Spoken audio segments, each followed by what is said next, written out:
Donc j'ai maintenant terminé mon commentaire linéaire du texte et ma question de grammaire, et on peut passer, si vous le désirez, à l'entretien sur l'œuvre que j'ai choisie, à savoir La ferme des animaux de George Orwell. Très bien.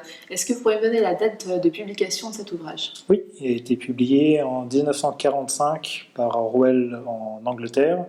Et il faudra par contre attendre 81 pour qu'il soit publié en France. Très bien. Et est-ce que vous pourriez me résumer très rapidement cette œuvre? Oui, alors il s'agit d'une dystopie qui met en scène le développement d'un régime totalitaire qui est calqué finalement sur le système que connaît l'URSS déjà en 1945.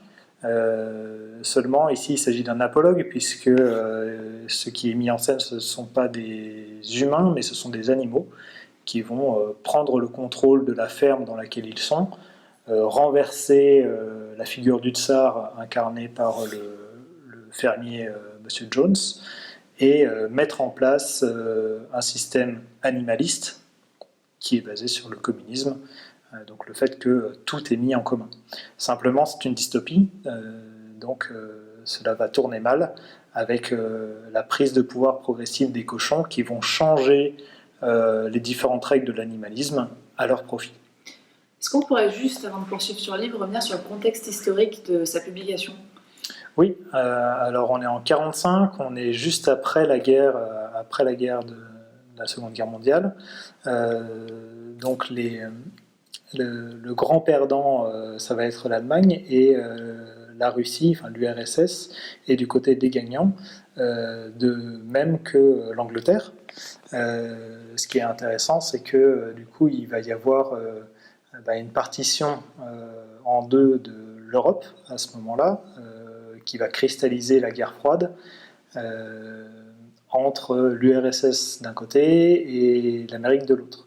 Ce que Orwell du coup cherche à mettre en scène, c'est aussi les dérives d'un système qui, aussi peut-être parce qu'il a gagné la guerre, peut se révéler dangereux puisqu'il va s'exporter. Et alors, qu'est-ce qui vous permet de faire le parallèle entre le régime totalitaire soviétique et la ferme des animaux? Donc j'ai déjà mis en lumière le fait qu'il y avait un certain nombre de parallèles qui pouvaient se faire, notamment à travers le tsar qui va être représenté par le fermier Monsieur Jones, qui va du coup être exclu de sa ferme au cours d'une révolte. Alors la révolution russe de 1917 va être du coup la révolte de l'étable. La philosophie aussi qui va être mise en place, le système politique en fait communiste, qui est inspiré par le discours initial de Sage l'Ancien dans le livre. Sage l'Ancien étant le vieux cochon qui représente à la fois Karl Marx et qui représente principalement Karl Marx parce que il va mourir en fait avant de voir la réalisation de son rêve. Et puis après, il va y avoir aussi la modélisation de toutes les luttes de pouvoir entre Trotsky et Staline, représentés respectivement par Boule de Neige et Napoléon. Voilà. On retrouve aussi différents éléments, comme par exemple la répression avec la police politique formée par les chiens. On retrouve aussi tous les épisodes de procès publics dans lesquels on va forcer les poules et les moutons à avouer des crimes qu'ils n'ont pas faits, qu'on va mettre à mort, etc. Et on n'a aucun personnage qui se rend compte de ce système qui se met en place? Alors il y a deux personnages qui vont s'en rendre compte. Alors pourquoi est-ce que les autres ne s'en rendent pas compte? Je vais commencer par là. C'est parce que aucun des animaux, hormis les cochons, ne sait lire. Ce qui leur permet de modifier justement les règles qui ont été écrites lors de la première révolution. Ont été écrites 7 règles sur le mur de la grange, mais puisque seuls les cochons savent lire, aucun des autres animaux ne se rend compte que les règles sont modifiées au fur et à mesure. Donc, par exemple, aucun animal n'a le droit de dormir dans un lit, va devenir aucun animal n'a le droit de dormir dans un lit avec des draps.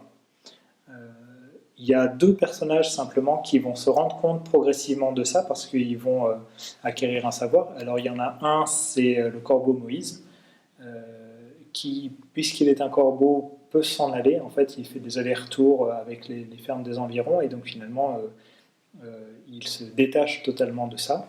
Et il y a un autre animal qui se rend compte par l'expérience des déviances et qui du coup va apprendre à lire, et ce sera l'âne Benjamin, qui finalement, l'élément révélateur de la malveillance des cochons sera l'épisode de l'équarrisseur, où il se rendra compte au dernier moment que ce n'est pas une ambulance qui emmène le cheval Malabar, mais un boucher. Cette lecture vous a plu ? Oui, beaucoup. C'est une lecture qui est vraiment, vraiment simple d'accès, parce que c'est un apologue, avec la personnification dans les animaux, etc.